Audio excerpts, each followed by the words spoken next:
காலம்தான் பதில் சொல்லும்.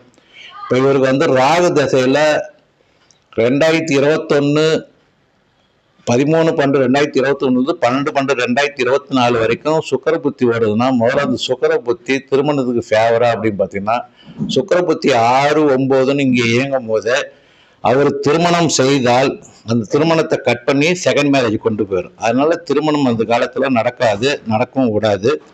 அதுக்கப்புறம் அது முடிஞ்ச உடனே பார்த்தீங்கன்னா சூரிய புத்தி வந்துச்சு.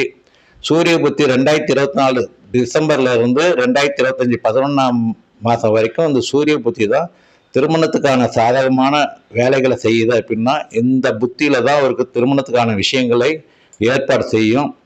இந்த சூரிய தசையில சூரிய புத்தியில தான் அவங்க பொன் பார்த்தது எல்லாமே அமைப்பெல்லாம் நடந்தது.